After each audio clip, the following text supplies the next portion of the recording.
The 86-year-old stood in blazing Hawaii heat, poking at the camera, and he did it with the same zest that had always been characteristic of his life. He passed away 9 days ago. The caption that was attached to the video was a straightforward, "I don't age." The phrase, "I level up," was a perfect summation of the myth that he had become. An unstoppable force of nature, the topic of 1,000 jokes on the internet about his ability to perform superhuman feats. The title of the video that was posted was "Not Long at All." 9 days later, on a Tuesday that was rather calm, the myth was replaced by a man who was made of flesh and blood. The news finally materialized after what seemed like an age, and it was a peculiar sensation to experience. Pranks had been played on the entire world for a number of years, giving the impression that he had passed away. But this time, it was actually true that he had passed away. The complicated legacy that Carlos Ray, Chuck Norris, had left behind, which consisted of a fortune that was built on grit and guarded by secrets, would reduce his family to tears in ways that none of them could have expected.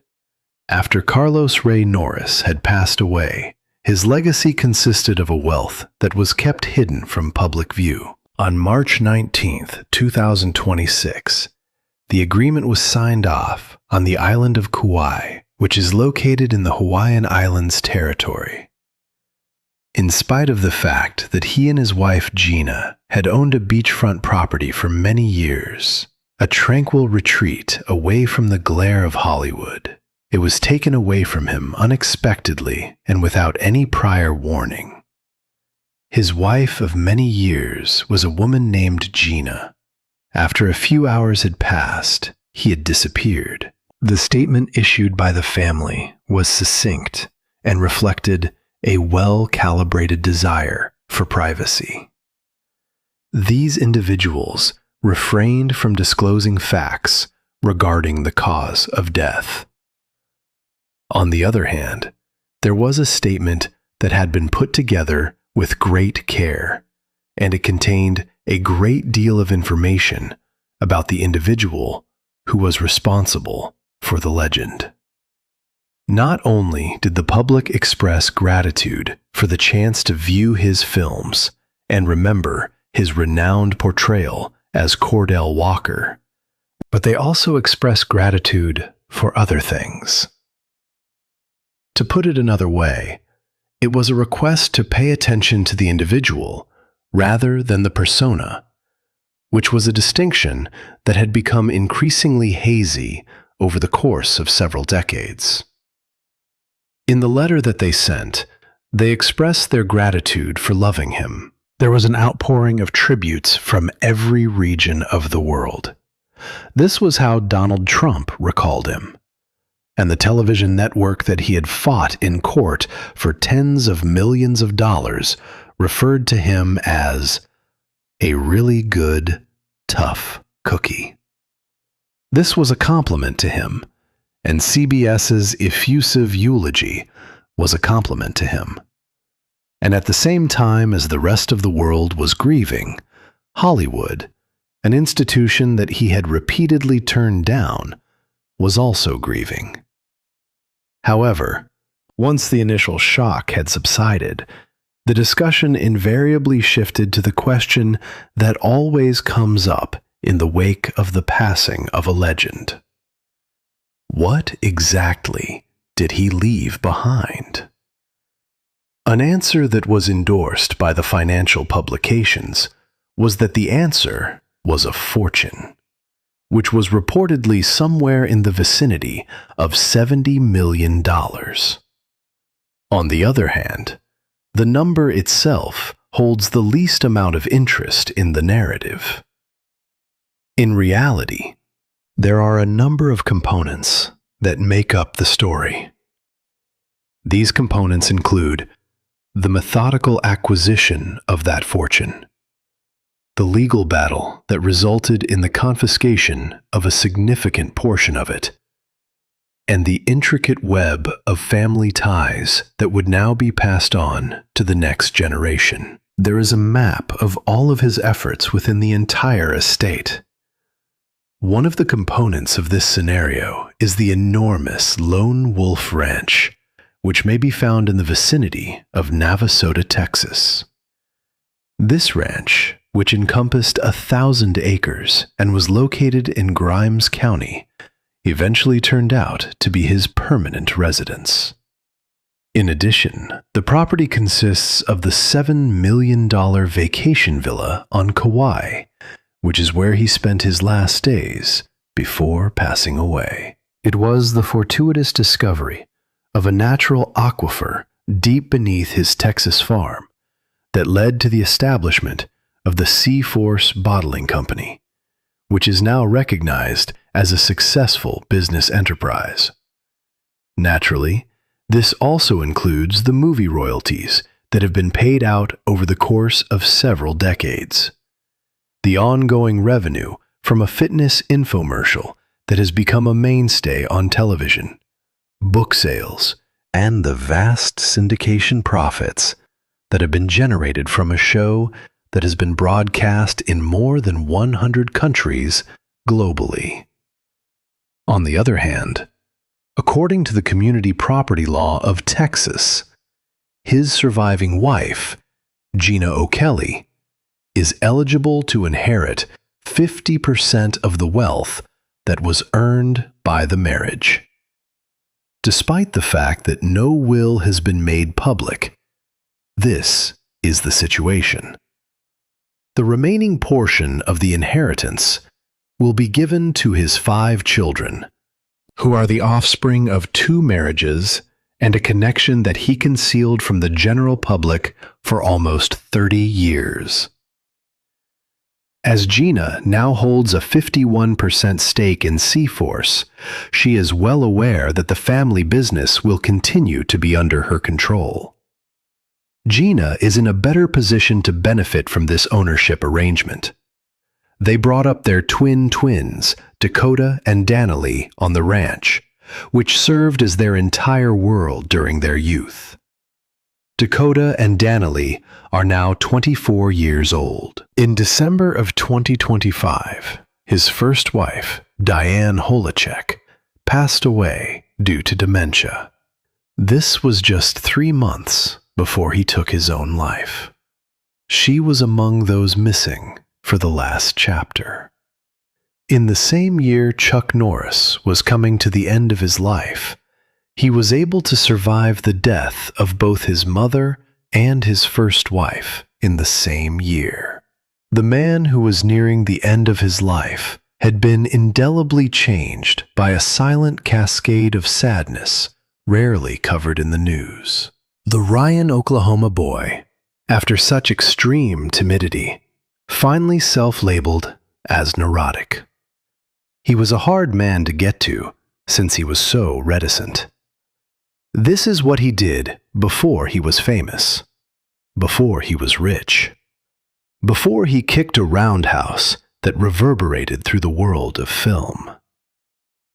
On the day that Carlos Ray Norris was born on this planet, March 10th, 1940, there was a lot of danger in the way that he was brought to the world. They called him a blue baby since he had been deprived of oxygen and had trouble taking his first breaths. This was the main reason for his state of sickness. His mother Wilma had strong Christian principles, and it was her duty to provide him and his 2 boys the finest upbringing she could. I had a lot to do with raising her. Returning from the theater of the Second World War, he was a damaged man who sought sanctuary in booze and often disappeared for months at a time. He was a soldier who had been in the actual war. His father Ray had served in the military during the war. Chuck saw that the house was more dangerous now that his father was gone, and that his father made everyone worried. Chuck's dad hasn't been around for a long, long time. In an endless, often futile hunt for steady work, the family wandered from Oklahoma to Kansas and then to California. And this they found: a life of unrest. They were always on the lookout for work opportunities. The young boy who was little, who did not participate in any athletics, and who, according to his own admission, had never done anything that was particularly challenging, was a graduate of North Torrance High School in 1958. No one who knew him then could have anticipated the future that was about to befall him. It came as a total surprise to me. It was during the same year that he experienced a notable improvement in the overall quality of his life. Although he was only 18 years old at the time, he enlisted in the Air Force and married Diane Holacek, his high school love, who was only 17 years old at the time. They have both contributed to the birth of a child. His deployment to South Korea would be the event that would alter the course of his life in such a way that the changes would be irreversible and could not be reversed. He happened onto a Tong Soo Do class while he was stationed at Osan Air Base, and he was immediately fascinated by the skills that were being displayed in the class. Prior to that particular instant in time, his life had been lacking a number of characteristics, including power, discipline, and focus, among other things. He was receiving instruction from a Korean instructor named Shin Jae-chol, and he made a complete commitment to his training by putting in 4 hours of practice each day and 5 nights of practice each week. As a student of Shin Jae-chol, he was a disciple. After only 13 months of training, he was able to achieve the rank of black belt from the beginning of his training. Despite the fact that it was a physical success, there was more to the accomplishment than that. According to him, it was the first time in my life that I had accomplished something challenging on my own. That realization would serve as the cornerstone upon which he would construct everything. He wrote this about his accomplishment after a short period of time had passed.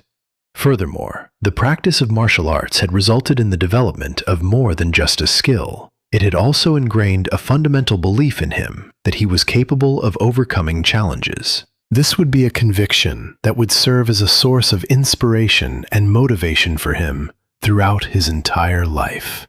It was in 1962, when he retired from the military, that he submitted his application to become a police officer. Nevertheless, he was placed on a waiting list for the position. Both of these events were taking place at the same time that he started instructing karate in the backyard of the house that his parents owned. In spite of its humble origins, the Karate Studio Company has grown to include Southern California and has expanded to more than 30 schools throughout the region. His previous students included well-known individuals such as Steve McQueen, Priscilla Presley, and Bob Barker, amongst others. He went on to become a 6-time champion in the sport of karate at the professional level, and in 1969, he won the highly sought Karate Triple Crown. As a fierce competitor, he achieved a number of victories in the sport he participated in. Although he was a teacher by trade, he was also a formidable rival by nature. At a tournament that was held at Madison Square Garden, he had the chance to meet someone who would forever alter the path that his life would take from that point forward.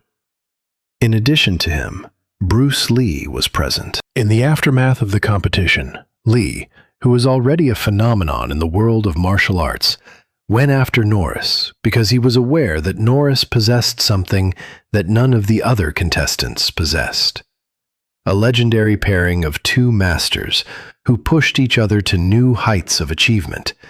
They worked out together in Lee's garden in Los Angeles over a period of 2 years, until they reached their respective goals. The fact that they worked out together helped to enhance their connection. Their partnership was the one that had made the decision that would go down in history as a very significant event. During the time that Lee was directing Way of the Dragon in Rome, he was looking for a formidable adversary to play the part of the film's final battle, which took place within the Roman Colosseum. Despite the fact that it was against the law to film the sequence over the course of 5 days, and despite the fact that he had been denied formal authority to film at the historic site, he went ahead and shot the sequence. Norris posed a question to Lee, asking him who would emerge victorious from their fight on film. The statement that Lee gave was chillingly direct. "I don't want to beat the world champion. I want to kill the world champion." The $60,000 production would gross an estimated $130 million worldwide. After losing to the man he thought was the best martial artist in the world, Chuck Norris went on to become an international hero. Lee died young in 1973, but Norris has kept in touch with his lost family. In the evenings, he would tell stories about his renowned father or grandfather, young Brandon Lee. His then pupil, Steve McQueen, encouraged him to become an actor. McQueen said he has to learn the craft of acting, even if he has an innate presence within the world of cinema. He went to the MGM acting school, and his first movie appearance earned him a total of $10,000. No company would distribute his second film, Good Guys Wear Black, so he and his producers decided to take a gamble and book the theaters themselves. They earned money off of it. They got their $1 million investment back, and it pulled in $18 million at the box office. Hollywood couldn't deny he was there. By 1993, he had been in 20 movies, which meant he had a loyal fan base and was making some big cash. But he had not yet got the chance to play the part that would make him a staple of the United States of America's popular culture. On April 21st, 1993, the pilot for the show aired on CBS, and Walker, Texas Ranger had its national TV debut. The show almost flopped right out of the gate. The original production company went bankrupt after making the pilot and only 2 episodes. No further episodes were made. CBS executives were ready to pull the plug on the show until they saw the staggering numbers the premiere mustered. That night, over a quarter of all television sets owned by private citizens were tuned to the broadcast. Soon, the network started searching for new partners who will be great for the show and will enable it to restore lost glory. This was a big development, which turned the TV program into a real contender in the world of television. It was the first primetime drama to be filmed in the state of Texas, and the first drama with 9 seasons and 203 episodes. He was able to maintain the same creative freedom as he had before by starting up his own production business, Top Kick Productions, and making sure the stories he portrayed reflected his Christian ideas and principles. Chuck's brother Aaron helped design the show, sang the theme song, and was part of the show's production. Under the contract, he banked $375,000 every episode, and 23% of the overall takings. It was fantastic business for him. He made almost $76 million in acting earnings alone. It was the syndication business that revealed the massive amounts of money. More research was made, and the court papers showed the franchise had made over $692 million. It was this big sum that was in dispute, and finally resulted in a heated and lengthy lawsuit over the exact figure. In 2018, Norris sued CBS and Sony for more than $30 million in outstanding charges. The network deliberately set up the streaming deals so he wouldn't get a piece of it, the source claimed, noting that the network has not given him any streaming revenue figures since 2004. They were statements in his case. But the 5-year court battle finally came to a conclusion in July 2023, but the settlement sum has not been disclosed. Under the present arrangement, his family will get a piece of the fortune to come. Power, faith, and family are the cornerstones of Chuck Norris's reputation. On the whole, it was a fair enough portrait of the man in the round. He had chosen to defend something that was the antithesis of the image he had struggled so hard and sacrificed so much to develop for himself over the last 3 decades. Before he was discharged from the Air Force in August 1962, he had an affair with a woman named Johanna. It was while he was working out of the state of California. He never mentioned that he was married to anybody. They had a brief affair that year, 1963, and another daughter, Gena, was born. One thing is for sure, Gena was our kid. But when she found that he was already married, Johanna opted to raise Gena herself. And she realized it and started another relationship with another man. She confessed the truth to Gena when she was 16, but urged her not to contact him on one condition. But Gena hadn't done what she'd asked. Gena didn't do what she was told. He had a wife. He had kids. She was not supposed to be part of his life. And then, as her mother intended, Gena kept her father's identity hidden for another decade. The next letter from Gena came in 1989, when the news of Chuck's divorce from Diane was no longer a secret from the rest of the world. Then she took the trouble to write another letter to Chuck. Norris had described at length in his book what had transpired when she had first entered his living room. I have no doubt. I knew immediately away there was no need for DNA or blood tests. And we started to cry when I saw my face on her face, he said. And I was overcome with feeling. He stated he knew it, but he had no proof of knowing. Perhaps the most important thing he ever said in public was a reflection on that particular moment. There are adults in the world who are not legitimate parents. I know this because I was one. Gena was adopted into the family, a silent tribute to a guy more complicated, more human than the memes ever allowed him to be. But no children are born outside the marriage of their biological parents. Gena, the man's daughter, revealed that the father was far more intriguing than the story that had been told about him.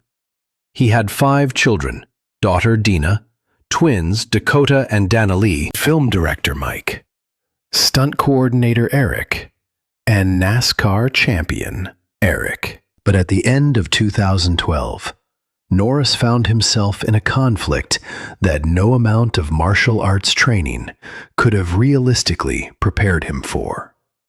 His wife Gena was injected with a gadolinium-based contrast agent to go through a series of magnetic resonance imaging (MRI) scans with him. But the stuff that was intended to be drained gently out of the body stayed in the body and poisoned her from the inside out. Within a few hours, a dreadful searing sensation gripped her, like if acid raced through her veins all throughout her body. To me, it sounded like acid eating. She suffered severe muscular wasting, awful tremors, and kidney difficulties, to the extent that she could barely swallow solid meals. She was too sick to eat anything solid. Tests were performed to rule out anything from cancer to amyotrophic lateral sclerosis, ALS, but none of the tests came up positive. Gena had done her own research and determined she had gadolinium deposition disease. She ended up doing it. Her medical staff ignored her fears, and she knew she was going to die. Chuck said this and described the incident as, "It was like her eyes went dead." Orders to go ahead of him. He got a private plane, paid for a paramedic, and brought her to a specialty hospital in Reno to make sure she got the proper medical attention she required. Chuck slept on a cot next to her hospital bed for 5 months. And in that period, he read her 17 novels. Tests revealed her gadolinium levels were literally off the charts. And Chuck decided to sleep on the sofa. He transported her to China for what were called experimental stem cell treatments. During the interrogation, he told that his only work was to make sure that his wife would still be alive. He left his job in the film industry without a second thought. They were forced to pay expenses of about $2 million out of their own pocket as a direct result of the trial. In 2017, they took their testimony to the Food and Drug Administration, FDA, and eventually decided to sue 11 different pharmaceutical companies. That debate spurred the Food and Drug Administration, FDA, to issue new warnings on the contrast agents. Gena triumphed because he was so committed to the cause, but the suit was finally dismissed without a settlement. He was worth $70 million. But Hollywood was not the only thing that had assisted him on the road to his success. He launched the Total Gym infomercial with Christy Brinkley, which has been a worldwide phenomenon for over 3 decades. Workers drilling for water at his Lone Wolf Ranch in 2011 hit a 23,000-year-old artesian aquifer. They are digging for water. This happened.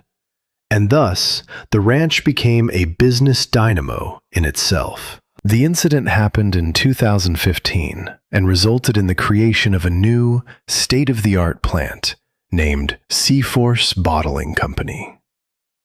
This factory is responsible for making sure water is always provided across the country. It was also said that the thing he was most proud of was the charity he created, Kickstart Kids. At the same time, it was said that such was the state of things.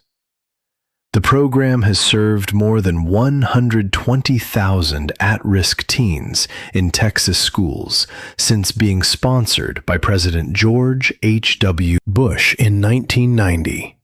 This program has allowed individuals to study martial arts and develop their character.